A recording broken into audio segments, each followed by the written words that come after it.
Gold trusted gold buyers. మీరు తాకట్టు పెట్టిన బంగారాన్ని విడిపించి ఈ రోజు ఉన్న మార్కెట్ ధరకు కొనబడును.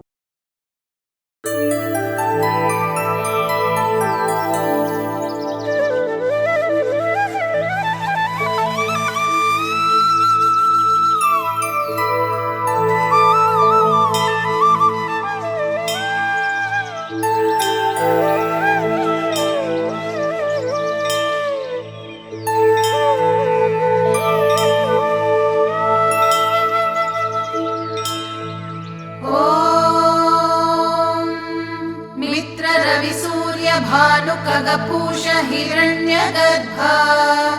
मरीच्यादित्य सवितर्क भास्करेभ्यो नमः।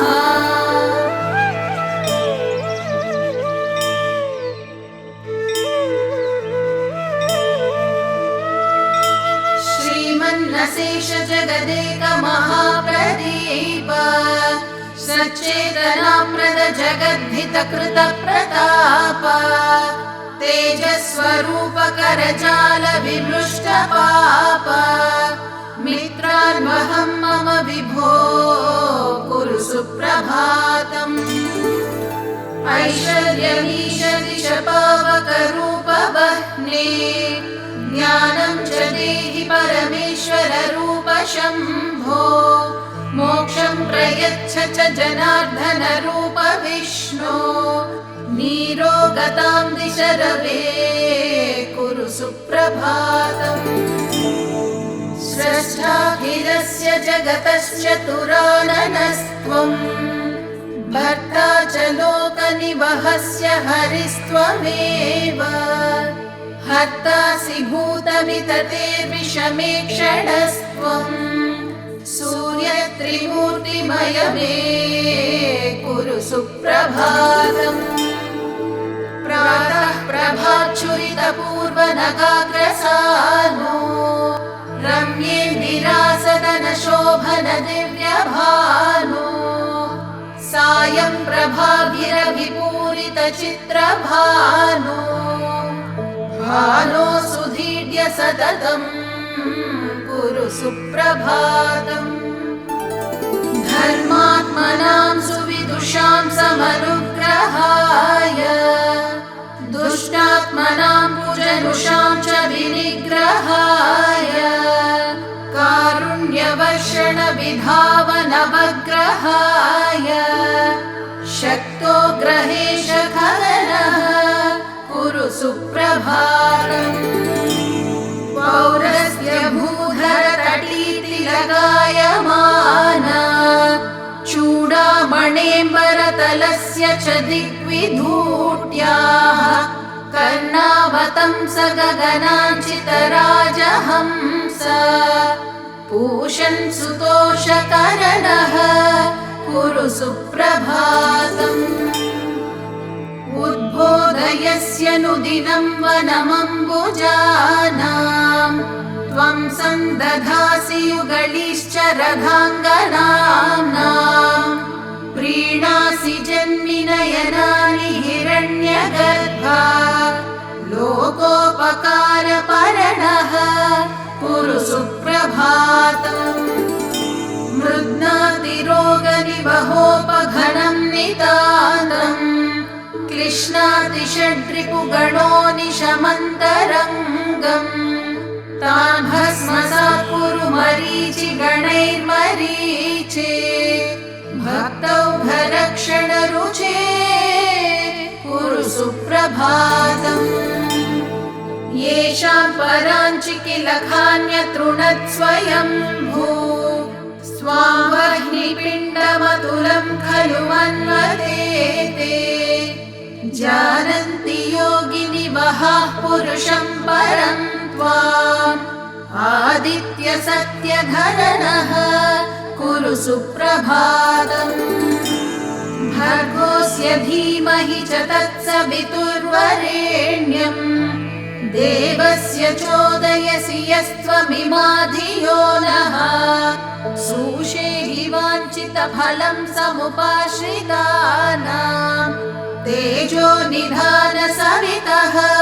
कुरु सुप्रभातम्। सम्पर्क लोकमात्र परिशोषित भक्तपाप पुत्रद्वयी विहितकर्कशतापहारिन् भ्रान्तस्य मर्कटशिशोः सुफलायितार्क तर्कातिदूरमहिमन् कुरु सुप्रभातम् यान्याञ्जनाननुजिगृक्षसि पासितांस्तान् तेषां धियां पथि शुभे परिचोदनेन हार्दं तमोहरसि पापमपाकरोषि मां पाहि भास्कर विभो कुरु सुप्रभातम् ध्येयः सुवर्णमय आपृणखादिरण्यश्मश्रूर्हिरण्यमय केशयुतोऽब्जनेत्रः पापापहो निज सुमण्डलमध्यवर्ती साक्षी त्वमेव भगवन् कुरु सुप्रभातम् उद्यन्मरीचिचयरञ्जितपूर्वसिन्धो नानारुजार्जितजनावनलोकबन्धो रोगादिहेतुकृमिजालविनाशकाङ्घ्रे कोऽन्योऽभिषङ्गमरवे कुरु सुप्रभातम् दृष्टैव यन्तु अरुणस्य शुभां प्रभां ताम् नक्तं चराः सपदि दिक्षु विदिक्षु लीनाः अन्ये जनाश्च नितरां तव दर्शनोत्काः लोकैकलोचन विभो कुरु सुप्रभातम् पञ्चेन्द्रियाणि च धियः करणानि पञ्च कर्मेन्द्रियाणि च मनोजनिमद्गणस्य त्वं देव जीवयसि रोगमपाकरोषि सर्वान् समेधयसि नः कुरु सुप्रभातम् उद्यन्महाभुवनमित्रमहास्त्वमध्य रोहन् दिशं सुरगणाध्युषितामुदीचीम् हृद्रोगमाशु हरिमाणमपाकुरुष्व नीरोगतां तनुहि मे कुरु सुप्रभातम् कालोर्यखण्डवपुरेश गतागतैस्तम् मासत्तु वत्सरमुखैर्विभिनत्सि भेदैः सर्वानुदंश परिवर्त्य करोषि नित्य नूत्नं चराचर जगत् कुरु सुप्रभातम् शर्म प्रधा किल जगज्जन कर्म साक्षिन् वर्मायितांशु गणपञ्चरकाश्रितानाम् धर्मात्मरक्षण चण प्रणवादिदेव रोगौघनाशन रवे कुरु सुप्रभातम् शक्तिं हि येषु निददास्य विचिन्त्य शक्ते लोकोत्तरां स्थितिमिहाप्नुवते तुलां ते तामेव येभ्य उपसंहारसीशते स्युर्निः सारजीवनविधाः कुरु सुप्रभातम्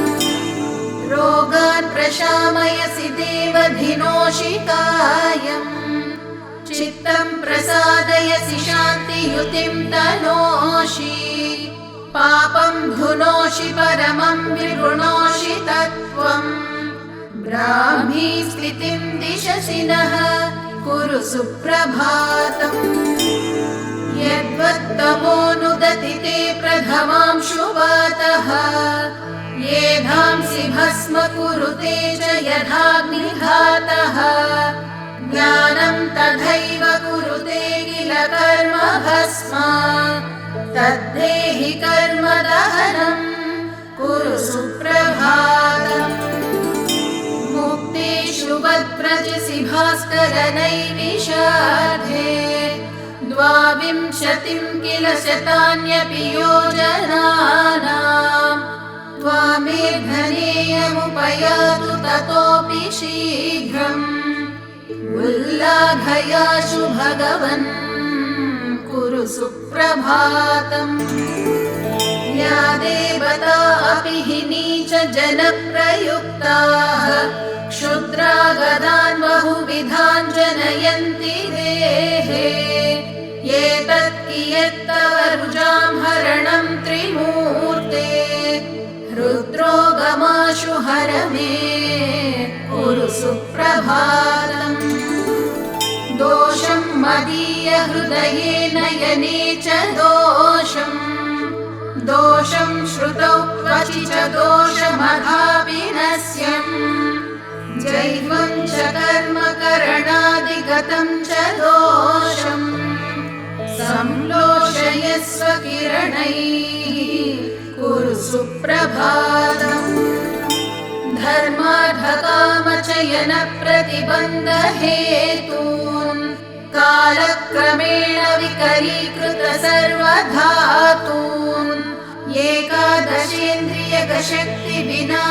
एकादशेन्द्रियकशक्तिविनाशयातून् पूषन् प्रशामय गदान् कुरु सुप्रभातम्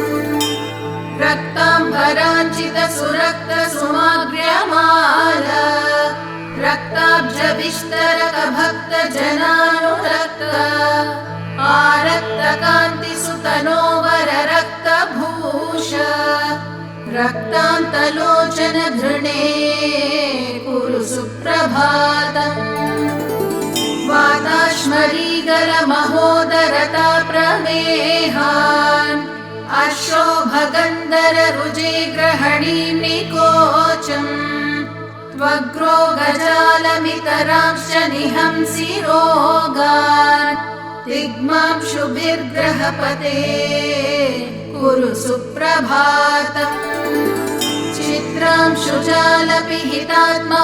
चित्रांशुजालपिहितात्मवपुर्गदासि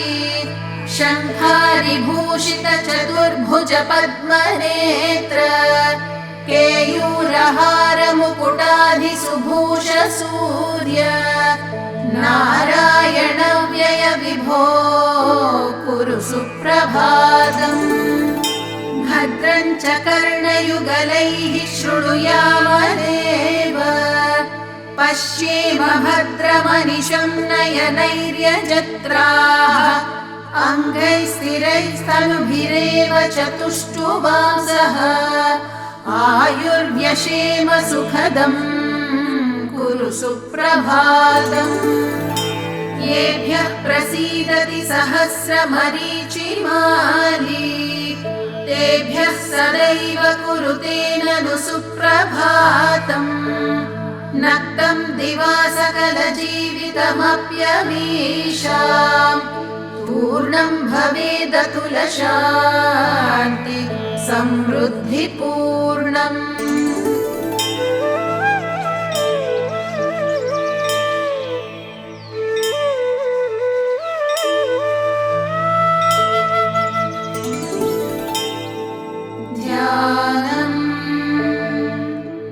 ध्यायेत् सूर्यमनन्तकोटिकिरणं तेजोमयं भास्करम् भक्तानामभयप्रदं दिनकरं ज्योतिर्मयं शङ्करम् आदित्यं जगदीशमच्युतमजं त्रैलोक्यचूडामणिम् भक्ताभीष्टवरप्रदं दिनमणिं मार्ताण्डमाद्यं शुभम् कालात्मा सर्वभूतात्मा वेदात्मा विश्वतोमुखः जन्म मृत्यु जरा व्याधि संसार भयनाशनः ब्रह्मस्वरूप उदये मध्याह्ने तु महेश्वरः अस्तकाले स्वयं विष्णुः त्रयीमूर्तिर्दिवाकरः एकचक्ररथो यस्य दिव्यः कनकभूषितः सोऽयं भवतु न प्रीतः पद्महस्तो दिवाकरः पद्महस्तः परज्योतिः परेशाय नमो नमः